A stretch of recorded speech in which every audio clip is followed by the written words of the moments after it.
Good morning, everybody. I want to say good morning to my class, and I want to open with prayer.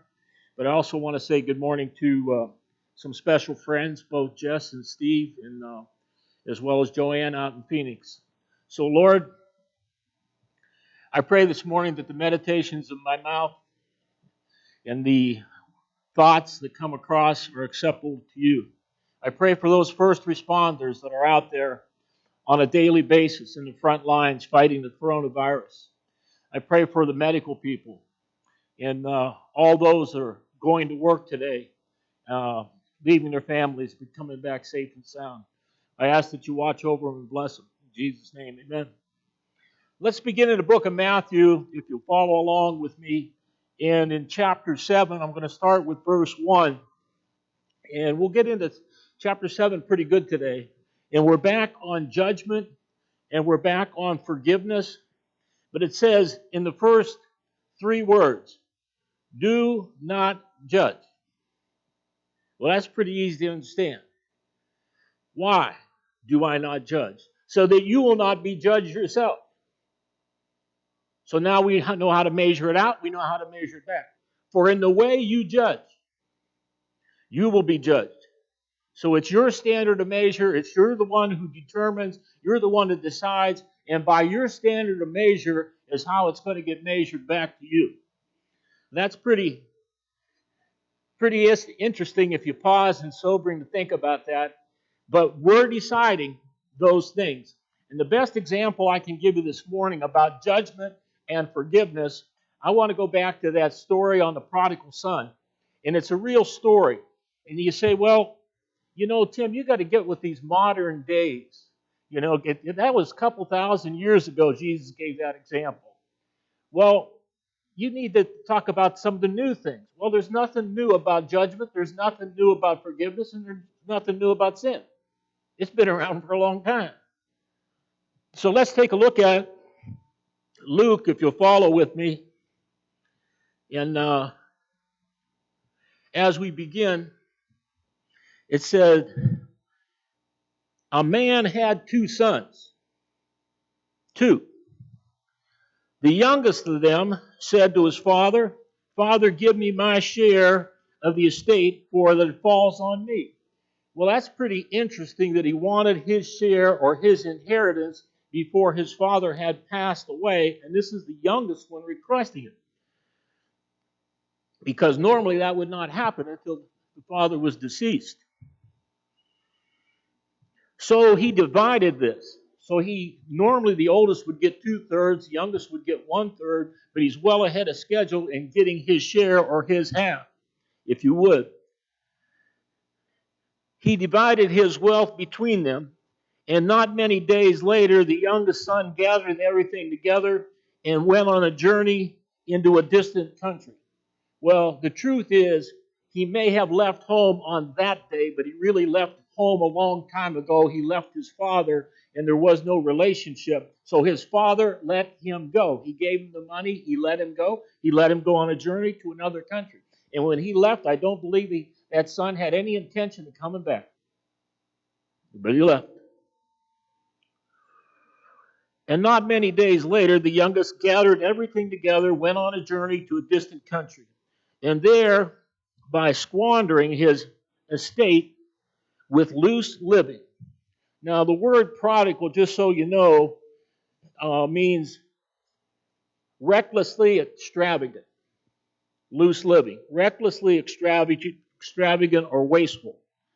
Now, when he had spent everything, a severe famine occurred in that country, and he began to be impoverished, poor. So he went and hired himself out to one of the citizens of the country, and he sent him into the fields to feed the swine or with peat or pods. And he would have gladly filled a stomach with the pods that the swine were eating. And no one was giving him anything. And when he came to his senses, you see, even though he was broke financially, he hadn't spent everything yet. He was still trying to hold on to one more thing. He was broke as far as financially, But he wasn't broke as far as spiritually because he was still trying to hang on to his pride. And after being humbled and humiliated by feeding the swine, he remembered how good he had it before. He never knew how good he had it, and he didn't appreciate how good he had it, but now he finally figured it out when he stepped out on his own. But when he came to his senses, he realized this. He said, "How many of my father's hired men have more than enough bread, but I'm dying here of hunger. I'll get up, go back to my father, and I'll say to him." See, he's practicing his speech. He had gone through all these other things, all these other days, and all these multitude of sins.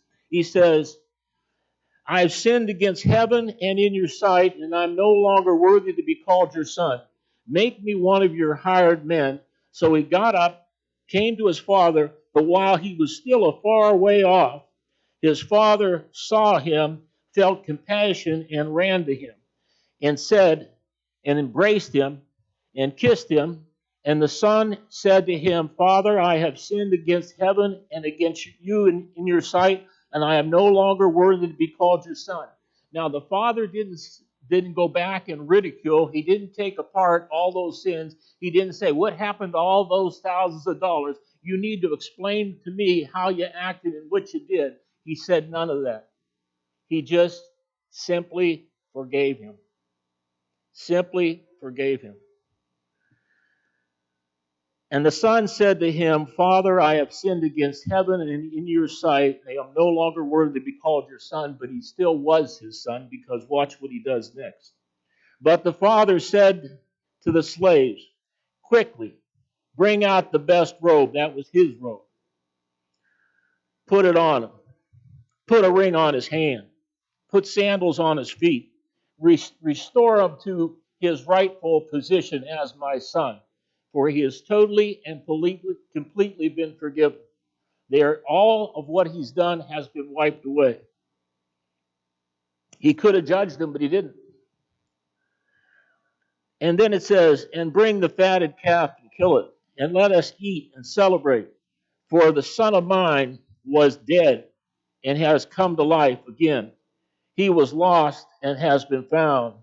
And they began to celebrate. Now, in contrast, it says in the next verse, "Now his older son," not the prodigal son, "now the older son was in the field, and when he came and approached the house, he heard music and dancing. And he summoned one of the servants and began to inquire what these things could be. And he said to him, 'Your brother has come home, and your father has killed the fatted calf because he's received him back safe and sound.' But he became angry." He became angry. You see, the father didn't keep track of anything, but his older brother kept track of everything, because he was more than happy to tell his father exactly what the other son, the youngest son, had done, in case you forgot. So he says, and he said to him, "Your brother's come back," and he became angry and was not willing to go in. And his father came out and begged him and pleaded him, but answered and said to his father, "Look, for so many years I've been serving you, and I have never neglected a command of yours. And yet you've never given me a young goat so I could go celebrate with my friends." Well, that's what the younger brother did. He went and celebrated. He had to find some friends, but the older brother wanted to do the same thing. "So I could celebrate with my friends. But when the son of yours," see, he told his father, "That's not my brother, it's the son of yours." Thanks, Pastor Steve. I can see a lot better now. Let there be light. "But when the son of yours came, who was devouring your wealth with prostitutes," see, you remind him what he was doing. "So you killed the fatted calf." And he said to him, "Son, you've always been with me, and all that I have is yours. All that is mine is yours." But he had to celebrate and rejoice, For his brother of yours was dead and has begun to live, and was lost and now is found. You see, here you have an example not only of one son lost, but two. The second son was also lost. The first son came back and sought forgiveness. The second son also needed to seek forgiveness because he also took for granted everything that the father had and didn't appreciate it. But if the story ends here, and we never really know what happens to the second son. But the example is pretty good on judgment and forgiveness, the same as our Father forgives us.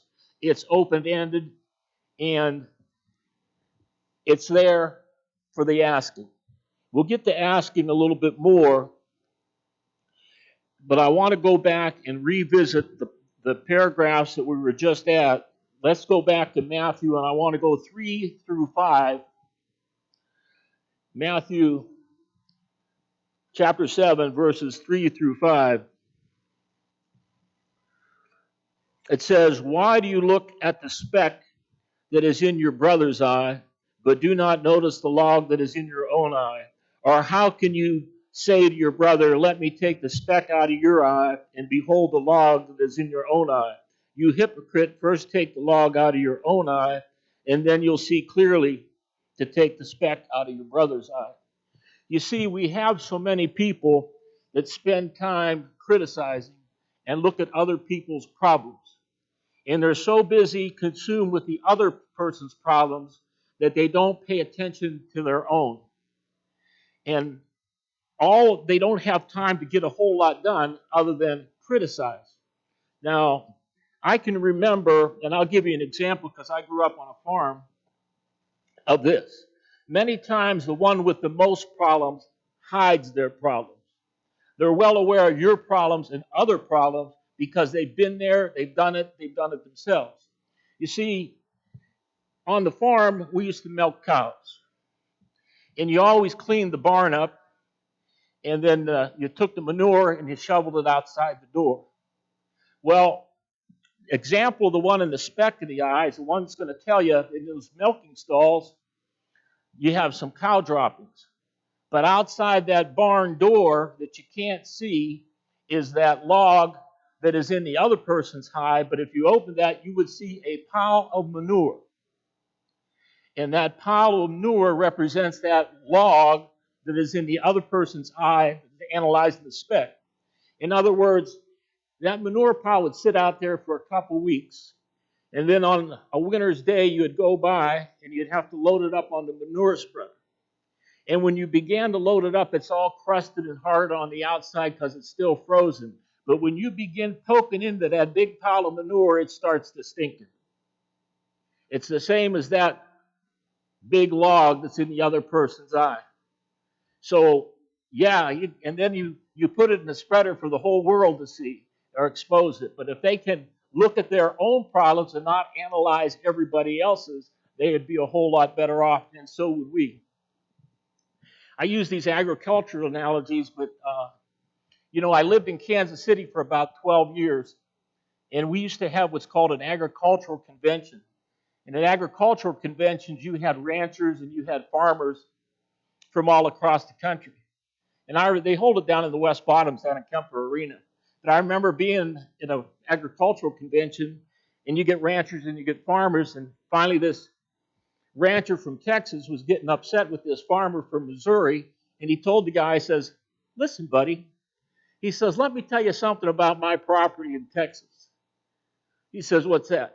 He says, "I can get in my pickup truck at the crack of dawn, and I can drive all day long and still not get to the other side of my property." And the farmer says, "I used to have a truck like that." But let's continue on. Let's go to Romans chapter 2, verse 1, if you'll follow along with me. And it says this: "Therefore you have no excuse, every one of you who passes judgment, for in that which you judge another, you condemn yourself. For you who judge practice the same things, and it is true. But they accuse the other person of, they practice themselves, but they don't see it. Just a couple comments on criticism. Does criticism encourage or discourage? Discourages. And yet you can have a person that spends most of their life doing 95% of things right, and will spend 5 to 1% talking about the things they do wrong. Well, they won't grow with it. People don't want advice, they want help. The critic focuses on other people's problems and not on their own. They remain hidden. Example of things that are hidden, let's visit Luke 8, 16 and 17, and then we'll get to Matthew. In Luke 8, 16 to 17, it says this: Now no one after lighting a lamp covers it over with a container or puts it under a bed, but he puts it on a lampstand, so that those who come in may see the light.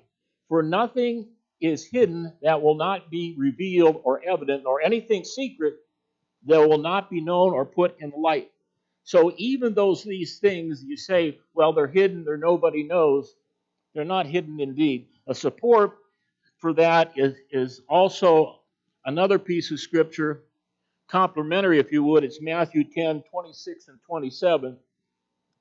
And it says this: Therefore do not fear them, for there is nothing concealed that will not be revealed, or hidden that will not be known. That I tell you in the darkness, speak in the light. And what you hear whispered in the ear, proclaim upon the housetops.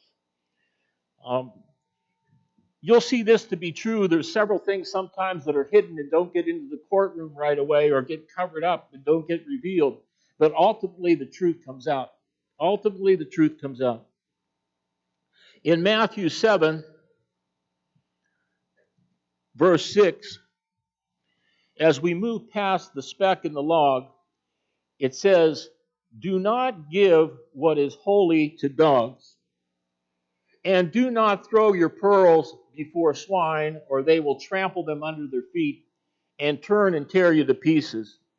And what they're talking about, the disciples were expected to make moral decisions and not allow those who reject the invitation of Christ to treat precious things like the Word of God as cheap. And that's what he's talking about here. Not everybody is willing to accept it, but we shouldn't treat the invitation for Christ as cheap. In verses 7 through 11, he speaks to prayer, and I want to point some things out specifically. It takes a look at ask, it takes a look at seek, and it takes a look at knock. You know the word after every one of those is a conjunction, and it's and? Says you ask and what? It will be given to you. You seek and what? You will find. You knock and what? It will be open to you. In other words, you have a part, you have to do something. You are the one that asks, that seeks, that knocks. And also what you're looking at and what you're trying to develop here in this, and you could plug it in, it does in the Gospel of Luke right after the Lord's Prayer, but you're developing here in prayer what is called patience. And in patience, and in this world, not many people exercise patience. But the importance of patience comes under this word, appreciation. Many times when we give things or people get things too quickly, they don't appreciate it. For all those who've had kids, yeah, we live in more of an instant world. But if you want appreciation, then you have to practice patience. And in every one of these, you'll see patience exercised. And he who seeks finds, and to him who knocks it will be opened. Or what man is there among you who, if his son asks for a loaf of bread, will give him a stone? Or if he asks for a fish, he'll give him a snake? Or if you then, being evil, know how to give good gifts to your children, how much more will your Father who is in heaven give what is good to those who ask of him? But our part is to ask, our part is to seek, our part is to knock and stay in his will. The people, or the golden rule, follows this next piece next as we move through Matthew. And in the golden rule 7 through 12, Matthew 7, verse 12, is this: In everything, Now, that everything covers a lot of ground in everything. See, everything could be what you're busy in.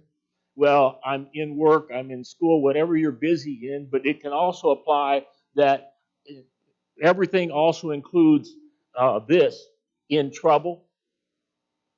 So, in everything, it says, therefore, treat people the same way you want them to treat you. Now, the word people means everybody other than you. It means all those people out there that are hard to love.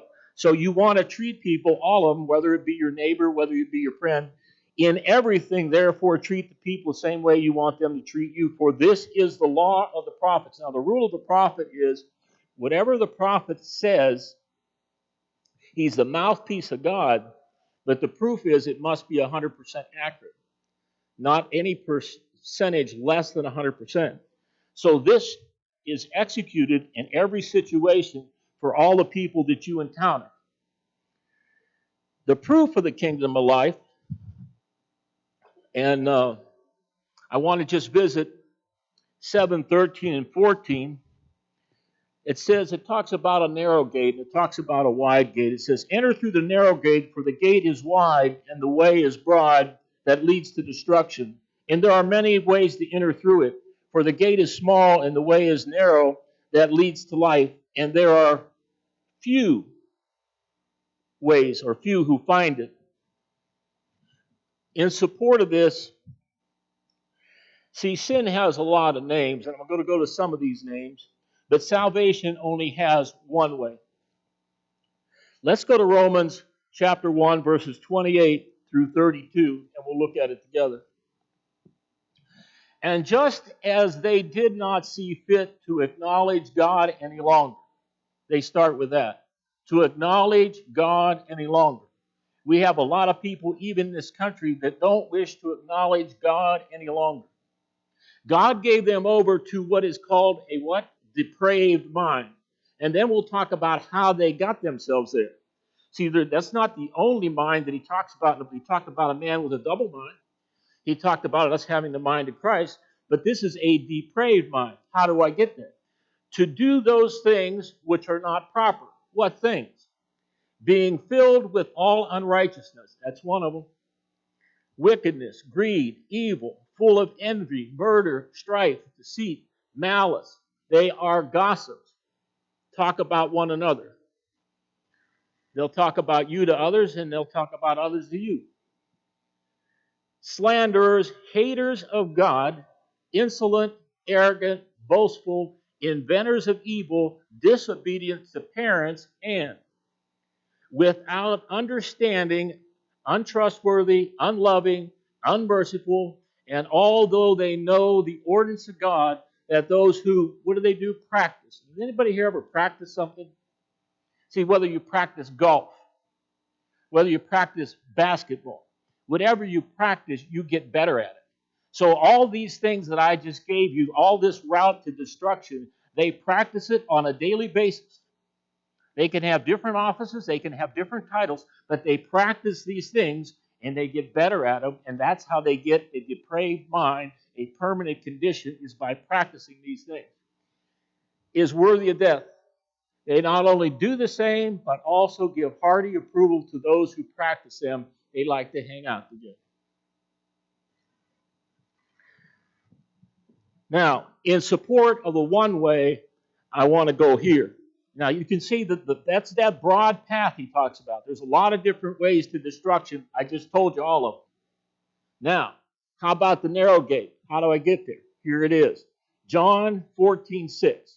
Jesus said to him, and this is right after Thomas asked the question, I'm glad he did. He says, I am the way. I am the way, not a way.